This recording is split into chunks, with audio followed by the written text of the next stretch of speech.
even when you're in the NFL, you're studying in the off season, you're figuring out what people do well. And look, I think there's no such thing as a bad idea. And so, you can think at some point someone probably thought, hey, let's run the ball and read a safety and throw it off, and somebody was like, look, that's not possible, or like that's an awful idea. It's the wishbone, basically. Yeah, exactly. And so, I'm fully into the thought process of, look, it might sound like an awful idea, but when it has success, it looks great. And so let's experiment and let's see what works. And so from an RPO standpoint, look, I learned a lot from Coach Moorhead in that, but it's evolved, in terms of what we, teams that you study in the off season and even what you feel comfortable with what we're doing here. There's a lot of stuff we do here that I haven't done prior. What kind of receiver were you really been married?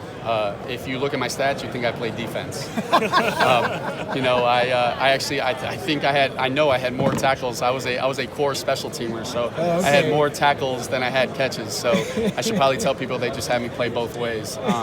But no, I was a possession receiver that didn't catch the ball a lot, so I blocked.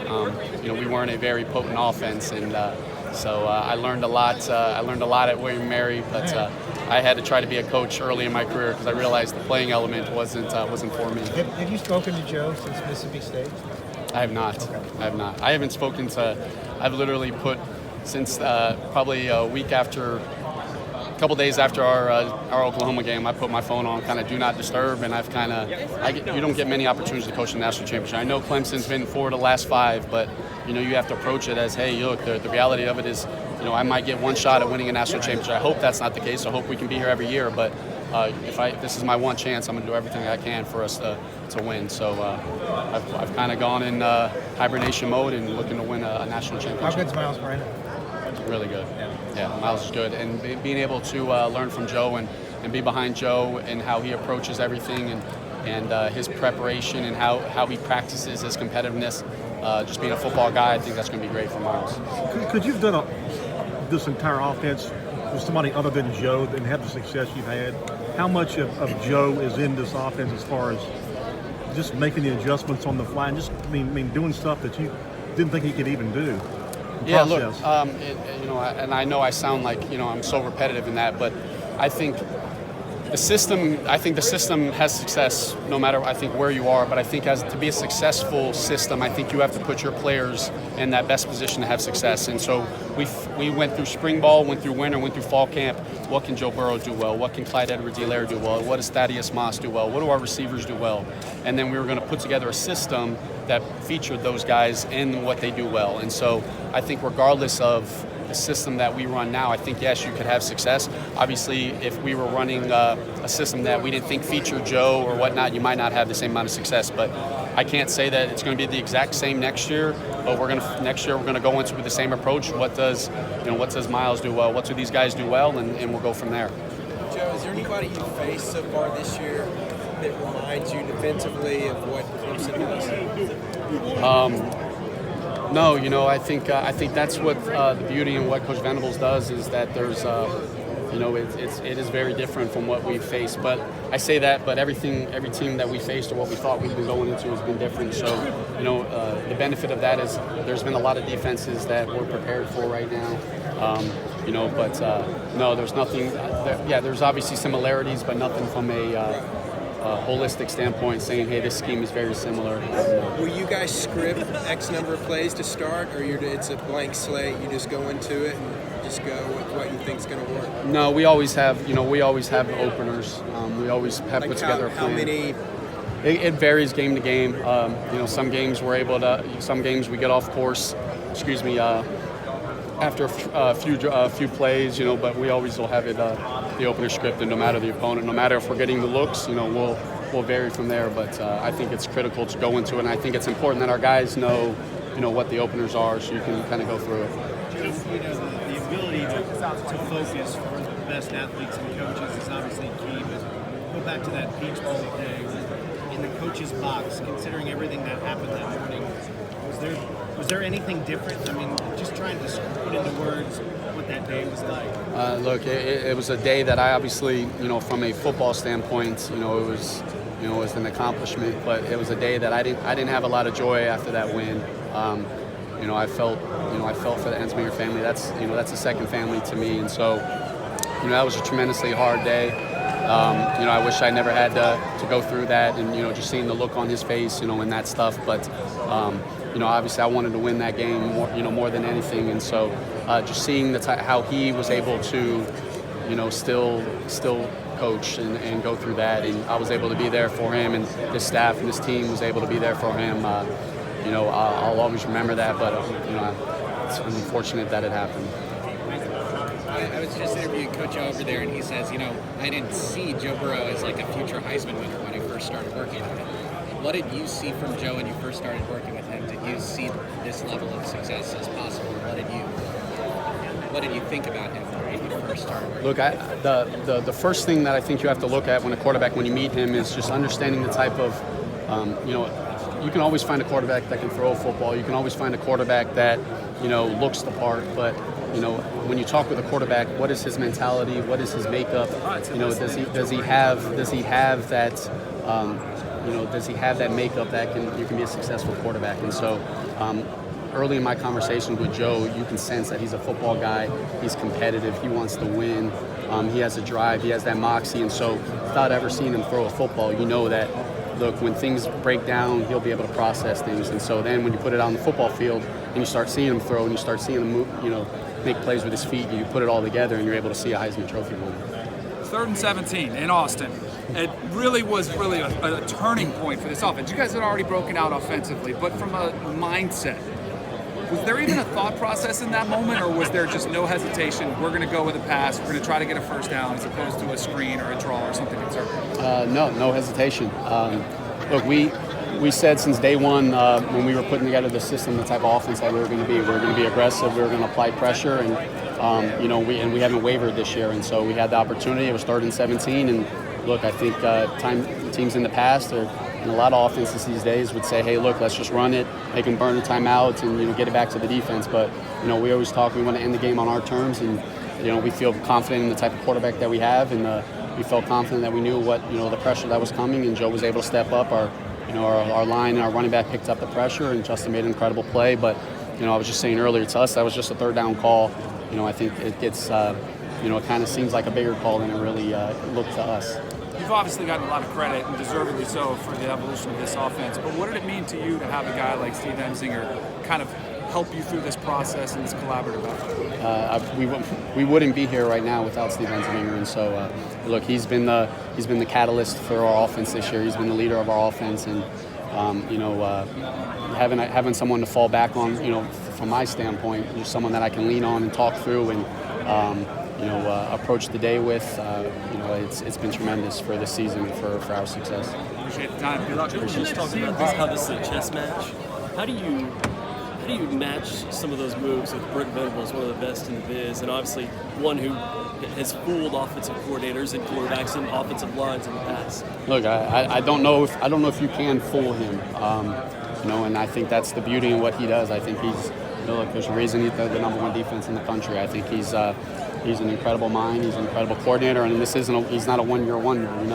He's done it for time and time again. And so, I don't think you can fool him. I think you have to do what you do, and if there are adjustments need to be made, you have to adjust. But from a standpoint of being able to just get him and off schedule and him not knowing what you're doing, I don't think that happens to a guy like him. What's the key on the offensive line on the 3rd down and long?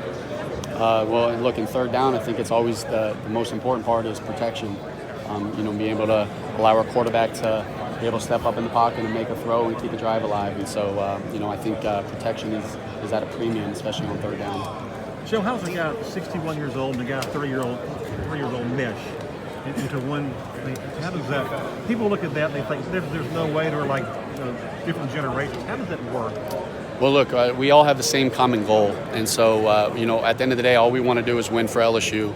We want our guys to have success. We want our guys to dance in the end zone. We want that, and so when you're all working towards the same common goal, it's very easy to mesh well together. And so we haven't blinked. There hasn't been. There's always going to be times where one might want something, we might disagree, but we talk about it and we see what's best for our guys, and I think we've been able to do that. Have you ever gone back and looked at game film with Steve Emsinger playing football? I have not. I've seen some footage. We see some abs. You got the old school jerseys. So I know like they called him Slinger, and so No, I have not. I have not seen actual live footage, but I've heard some stories. So in that same vein, how's that work in terms of passing game coordinator? That's almost this concept that like we know you're in charge of the pass game, but there's also an offensive coordinator. Clemson's going to be doing that now with Brandon Streeter moving forward. How's that work like Monday through Friday in terms of just getting together, your responsibilities, his responsibilities? Look, I think a lot of it sometimes just could be titles, but it's all about when you as an offensive coordinator, you put together a staff and you guys divvy up roles and what people are responsible for, and I think that's different. Every staff, regardless of what your titles may be. But we were fortunate that as an offensive staff, we come together and we game plan together, and so we're all, regardless of one might be offense coordinator, one might be a passing coordinator, someone might be a graduate assistant or analyst, we're all sitting there and giving ideas, and I think that's what's allowed us to have some success. When you get hired, I guess, what's the MO? What do they say? We're hiring you to do what? Title aside, like what do you think of my first? When I was thinking, I thought I was coming here, and basically everything, we were looking to come here, and Coach wanted to open up the offense and try to find, obviously with his time in New Orleans and seeing the schemes that Coach Payton has done for so many years, try to implement some of that at the college level and open up some of the run game. And so we as a staff, I thought when I got hired and we had a full staff, we all got together and we found a system that we were able to have some success with. What's the play calling divide? Is it Steve calls the majority, or it could be 50-50, or what's the... Yeah, look, Steve's the offensive coordinator. I think you go into games and look, I'm prepared. I'm prepared if there's ever a time that I have to call a play, if there's a situation that it's important to call plays, I'm ready for it. But look, Steve's the offensive coordinator. So he calls the majority, and you call the situations. Yes. He said he gives you 12-yard line in, and I asked him. They pride themselves on red zone defense. Your red zone offense, y'all work on that this afternoon. How big of a practice is that today for you guys? Look, I think one of the number one goals as an offense is you got to score touchdowns in the red zone. And so today is my favorite day of the week. I look forward to red zone day. I look forward to because you got to score touchdowns in the red zone. And look, right now Clemson's the best team in the country at not allowing that. You watch their last game and Ohio State kicked field goals in the red zone. And so you want to have success in football, no matter the level. You have to score touchdowns in the red zone. And so I look forward to it. And 12 and in, yeah, it's important. Turning off your phone. Defensively that they might do that you haven't seen yet this year? I'm sorry, can you repeat Is there that? anything defensively that they might do that you have not seen? I'm sure there is. And what that is, I don't know. But I feel like we're calm in the box, and we're prepared. And if they give us something that we haven't seen yet, we have answers in our system that we believe, regardless of the coverage, regardless of the play, that we'll be able to find a way to make it work. Joe, you said earlier that you still feel like a 30-year-old GA, or you still feel like a GA or something like that. How do you have you sort of process that you get all this credit, that you have all these opportunities, all the spotlights on you, it's kind of out of nowhere?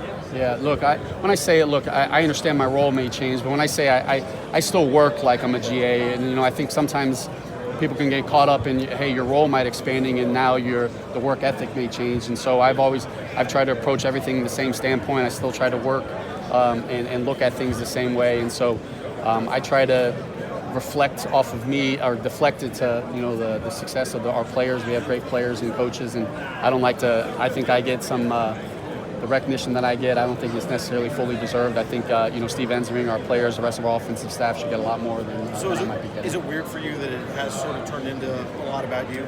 No, because no disrespect, but I really don't watch TV, read articles, go on the computer and whatnot. So, I have to hear from, friends or family, like what's going on in the media, because I'm a football guy and I just like doing football and worrying about football. And so, hopefully give you guys some good stuff to write about. I apologize if somebody's already asked you this, but do you see any similarities between Trevor Lawrence and Joe Burrow?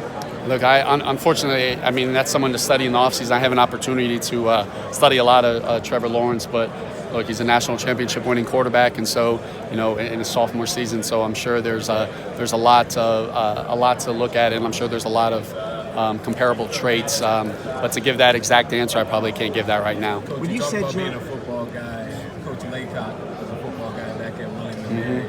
How much has he helped you and grow into this to where you are now, and how much did he help you back at William & Mary? Yeah, look, Coach Laycock gave me an opportunity to play college football, and then not only that, Coach Laycock, he gave me an opportunity to coach football, and so my first job was to be a defensive assistant for him after just playing wide receiver for 4 years, and so you have a coach that appreciated your work ethic as a player and was able to, get your foot in the door. It's so hard to get your foot in the door in college football these days, and to not only get it at a Division one AA level, but to get at your alma mater, Coach Laycock is, I wouldn't be the man I am from a football standpoint if it wasn't for Coach Laycock. What's one of the things that it's kind of stood with you through this time to where you got to now that he kind of maybe taught you or passed down? Look, you got to. I think. The way that Coach Laycock approached everything. He had success for so many years, but it's important to not only coach just the player, but you got to coach the person. And so, I learned that at William Mary, and I tried to apply that when I was a coach at William Mary, and everything from there. Has he still kept in touch with you throughout the years? Yeah, he'll shoot. Yeah, he'll shoot me texts and whatnot. Obviously, this is his first year not coaching and whatnot. So I'll hear from him. It's always good to hear from him.